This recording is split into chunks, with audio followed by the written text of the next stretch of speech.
Steve Kim here with Artie Pelullo. His man, Willie Monroe, takes on Gennady Golovkin this Saturday night at the Forum. Let's go back a couple of months. It was funny. You were in town in L.A.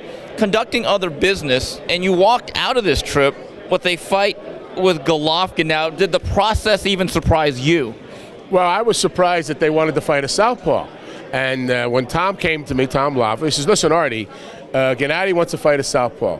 And who better to fight but the slickest southpaw in the business? And we were surprised. And we were absolutely said yes to the fight. And Willie wanted the fight. He wants to fight the best middleweight in the world. So when we left the meeting, I called Willie Monroe and he says, make the fight. Were you surprised the deal was so easy to make? No. No, listen, I know Tom Loeffler a long time, you know, and we all know the business. We all know what the dollars are, what the financial end is, and how the landscape is. We made a good deal. We made the deal. We structured the deal within 2 days, and the deal was fine. So the bottom line is, I know you talked about it at the press conference, part of making a deal easy to make and expediting the process, your fighter has to want the fight, truly.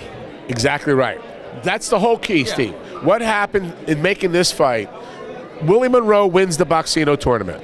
He now gets rated in the top in the world ratings. He now comes back and he says, let's go fight Brian Vera, who just had those two hellacious fights with Julio Cesar Chavez Jr. Beats him, gets number 2 in the world. A lot of options are down the road for him. And what does he want? The best middleweight in the world. He knows it's the best middleweight. He knows it's the toughest fight, but he said, make the fight, Artie. I want that fight. When you look at the situation, the springboard for Willie Monroe was Boxino. Yes. It really says something that if you take a risk, roll the dice, you can become a Salino Freitas or a Willie Monroe. How much easier is it going to be, regardless of where you do your Boxino, to get fighters to participate in this tournament? Boxino has grown like a flower in spring. People are all over us. We're getting all kinds of athletes from all over the world who want to be in Boxino. Because what it's done, it's created stars out of guys who wanted to be stars but didn't have a platform, didn't have a direction on how to be a star. So what it's done, it's given them those 3 fights on a mega network, and then after that they've gone on to develop things like Peter Petrov. Peter Petrov came back, he won the Boxino tournament 135. He now is fighting, he had a fight on ESPN, and now it looks like he's in the mix for another world title shot. It looks like before the end of the summer be fighting for the world title. Speaking of platforms, we know what's going on in the business. ESPN is going with the time buy, just like the rest of the Western civilization. Boxino's home was on ESPN2. What is the status of Boxino now moving forward? Right now we're talking to several networks about picking up the Boxino series.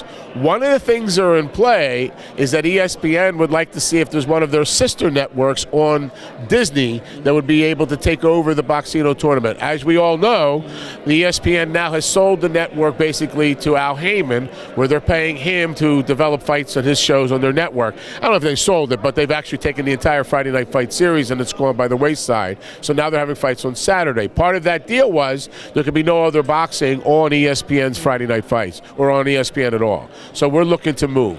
When this news broke that ESPN was doing the time buys with Heyman, given your long-standing relationship with the network and Boxino, the tradition, were you surprised they went in that direction? You know, I was surprised that they took the #1 brand on their network, Friday Night Fights, which has been around for 30 years, the longest running series on ESPN. I don't believe the landscape is going to turn out the way they predicted it will be.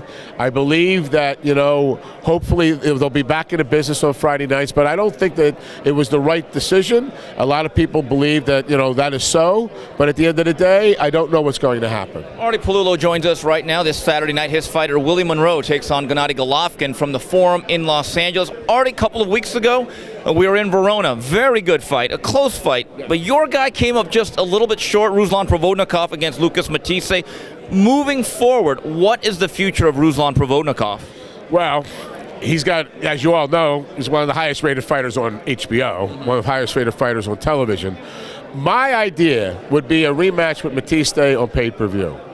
See, I don't believe that fans want to see that fight. I don't believe Batista is going to get Pacquiao. It's not going to happen. He's out for a year. Not fighting Mayweather. They're suing each other, Golden Boy and Heyman, for $300 million. So he's not going to get Mayweather or Mayweather fighter or Heyman fighter.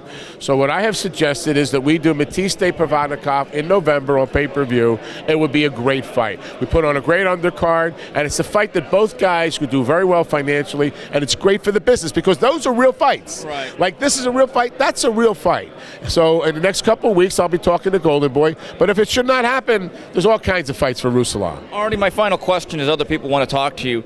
May 2nd was the fight that finally took place. Now, it was a financial bonanza, got a lot of attention. Quite frankly, though, the fight did not live up to expectations.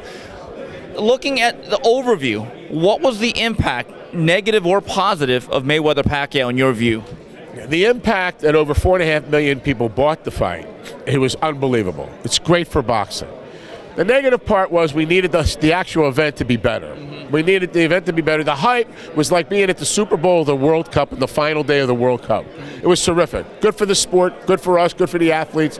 We needed the actual boxing match to be better. That's the problem we had with it. The match wasn't as good as the actual hype for it because everybody bought the fight. People came from everywhere. I mean, they did like ridiculous numbers all over the world that people wanted to see the fight, which was good for our sport. Hopefully that the problem with the quality of the fight won't impact us in a negative way. Hopefully that's true. All right, Arthur Pelullo, thank you for joining us. His man, Willie Monroe, this Saturday night from the Forum. Steve Kim for UCN Live.